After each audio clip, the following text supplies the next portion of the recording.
السلام علیکم ورحمۃ اللہ وبرکاتہ۔ طلباء عزیز، دیکھیں جو 5 نمازیں ہیں وہ ہر عاقل بالغ مسلمان پر فرض ہیں، لیکن اب ان کے علاوہ پڑھیں گے ہم نوافل نمازوں کے بارے میں، ٹھیک ہے؟ دیکھیں میں نے فرض نمازوں کے رکعتیں بھی اس سے پہلے آپ کو بتایا اور سمجھایا، ٹھیک ہے؟ اب آپ کو میں آگے کیا پڑھاؤں گا۔ دیکھیں جو فرض نمازوں کے بعد اور کون کون سی نمازیں ہیں ہمیں پتہ ہونا چاہیے، علم ہونا چاہیے، تاکہ انسان کے پاس علم ہو، کبھی نہ کبھی انسان اس چیز پر ضرور عمل کرے گا، ٹھیک ہے؟ تو دیکھیے اگر ہم فرضوں کے بعد جاتے ہیں، ٹھیک ہے، فرضوں کے بعد مطلب 5 رکعت، 5 نماز تو فرض ہے، جیسے ہم فجر ہے، ظہر ہے، عصر ہے، مغرب ہے، عشاء ہے، یہ تو فرضی فرض ہے، یہ تو ضروری ہے۔ ان کے علاوہ کون کون سی، ٹھیک ہے؟ دیکھیے ان کے علاوہ ہے، سب سے پہلے اگر دیکھا جائے فجر کی اذان ہونے سے پہلے، فجر کی اذان ہونے سے پہلے یا رات کے آخری حصے میں یا رات کے بیچ کے حصے میں جس نماز کو تہجد کہتے ہیں، نماز کو تہجد کہتے ہیں، ٹھیک ہے؟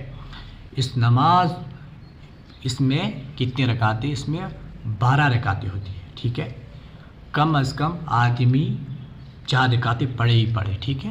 اور اس کا طریقہ کیا ہے پڑھنے کا؟ 2 رکعتیں کر کے پڑھے، کیا کرے؟ پہلے 2 رکعت پڑھے، پھر 2 رکعت پڑھے، پھر 2 ایسے کر کے 12 رکعتیں پڑھے، ٹھیک ہے؟ جو بیمار ہو یا کسی مطلب کبھی آدمی کی صحت ٹھیک نہیں ہوتی ہے تب بھی 2 رکعت تہجد پڑھ لے۔ آپ صلی اللہ علیہ وسلم، ایک حدیث میں ہے کہ آپ صلی اللہ علیہ وسلم کہتے تھے کہ میرا دل چاہتا تھا کہ میں اپنی امت پر تہجد کی نماز فرض کر لوں۔ تو اس لیے انسان کو چاہیے، اور اللہ رب العزت سے انسان کو اسی وقت ملنے کا مزہ آتا ہے جب پورے دنیا کے دربار بند ہوتے ہیں، پورے لوگ سوئے ہوتے ہیں، مزے میں ہوتے ہیں، اس وقت جب آدمی اللہ رب العزت کے سامنے کھڑا ہوتا ہے تو اس وقت کچھ عجیب مزہ آتا ہے، عجیب لطف آتا ہے۔ تو اس لیے طلباء عزیز اس نماز کو پڑھنا چاہیے، ٹھیک ہے؟ اس کے بعد ہوتی ہے یہ کون سی نمازیں ہیں؟ یہ فرض نہیں ہے، فرض کے علاوہ ہے، ٹھیک ہے؟ یہ مطلب فرض تو فرض ہے ہی، لیکن ان کے علاوہ کون کون سی نمازیں ان کے بارے میں کہہ رہا ہوں۔ اس کے بعد اشراق کب پڑھی جاتی ہے؟ اشراق پڑھی جاتی ہے جب فجر نماز پڑھی جاتی ہے، اس کے بعد تھوڑا ٹائم زوال کا ٹائم ہوتا ہے جسے مکروہ بھی کہتے ہیں، ٹھیک ہے؟ اس کے علاوہ مکروہ کے ٹائم کے علاوہ مکروہ کے ٹائم کے بعد مطلب مکروہ کے فوراً ٹائم کے بعد ہونے کے بعد کوئی 20 منٹ کے بعد یا کچھ کم رکھتے ہیں، اس کے بعد اشراق کا وقت ہوتا ہے، ٹھیک ہے؟ اشراق کتنی رکعتیں؟ 4 رکعتیں، ٹھیک ہے؟ اس میں پہلے دو رکعتیں پڑھتے ہیں، پھر 2 رکعت پڑھتے ہیں، ٹھیک ہے؟ پہلے 2 پڑھتے پھر 2 پڑھتے، ٹھیک ہے؟ اگر کوئی شخص، دیکھیں فضیلت بھی اس لیے کہہ رہا ہوں تاکہ آپ لوگوں کے اندر اس چیز کا جذبہ آئے اور آپ لوگ کریں، اور یہ فضیلت میں اپنی طرف سے نہیں کہہ رہا ہوں بلکہ حدیثوں میں ہے، میں ان حدیث کا مفہوم عرض کر رہا ہوں، حدیث عرض نہیں کر رہا ہوں، ٹھیک ہے؟ تو دیکھیے اس کا ایسا ہے کہ اگر کوئی شخص صبح فجر سے لے کر، ٹھیک ہے، فجر نماز پڑھی، اس کے بعد تھوڑی دیر مسجد میں رہا، ذکر و تسبیحات کی، مطلب اپنے معمولات کے اعتبار سے کسی نے تلاوت کلام کر لی، تو اس کے بعد اگر اس نے اشراق بھی پڑھ لی پھر گھر گیا تو اس کو کیا ملے گا؟ 1 حج یا 1 عمرہ کا ثواب ملے گا، ٹھیک ہے؟ تو اس کی بہت بڑی فضیلت ہے، ٹھیک ہے؟ اور اس کے بعد ہوتا ہے چاشت کا ٹائم۔ چاشت بھی ایک نماز ہے، ٹھیک ہے؟ آپ لوگ ابھی نیا نام سن رہے ہوں گے، لیکن یہ نیا نہیں، یہ بہت پرانا ہے، لیکن آدمی کو ان چیزوں کے بارے میں علم نہیں ہے، ٹھیک ہے؟ ہمیں ہر چیز کے بارے میں علم ہونا چاہیے۔ دیکھیے پھر ہے چاشت کی نماز، ٹھیک ہے؟ چاشت کی نماز کب ہوتی ہے؟ جب سورج بلند ہو جائے، جب سورج بلند کتنا؟ مطلب اتنا کہ جب آدمی کا سایہ دکھتا ہے، چیزوں کا سایہ دکھنے لگتا ہے، مطلب تھوڑا زیادہ سایہ دکھنے شروع ہو جاتا ہے، اس وقت چاشت کا وقت ہو جاتا ہے، ٹھیک ہے؟ چاشت کا وقت ہو جاتا ہے۔ چاشت میں بھی ہوتی ہے کتنی؟ چاشت میں بھی ہوتی ہے 12 رکعتیں۔ کتنی ہوتی ہے؟ 12 رکعتیں، ٹھیک ہے؟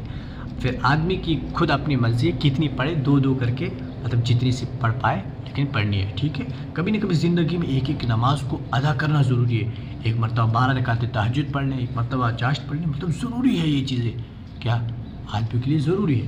جو آپ صلی اللہ علیہ وسلم نے کی ہے تو ہمیں بھی کرنی چاہیے، کیونکہ آپ صلی اللہ علیہ وسلم ہمارے رول ماڈل ہیں، ٹھیک ہے؟ تو دیکھیے اس کے بعد چاشت کے بعد ہوتی ہے اوابین۔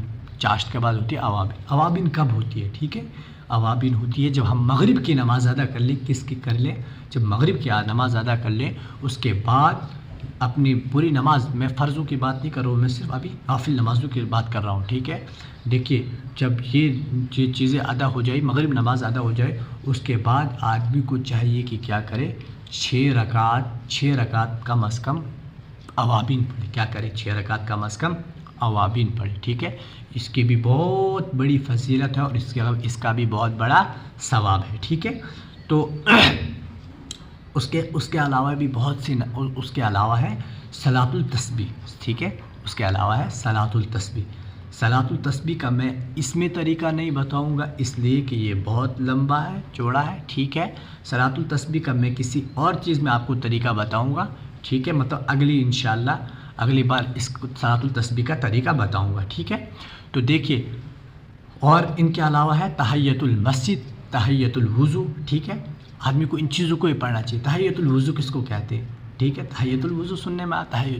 تحیۃ الوضو کہتے ہیں جب آدمی ہاتھ منہ دھوئے، اچھی طرح وضو کرے، اس کے بعد 2 رکعت صلاۃ تحیۃ الوضو، ٹھیک ہے، اس کی نیت سے پڑھ لیا کرے، ٹھیک ہے. پھر ہوتا تحیۃ المسجد.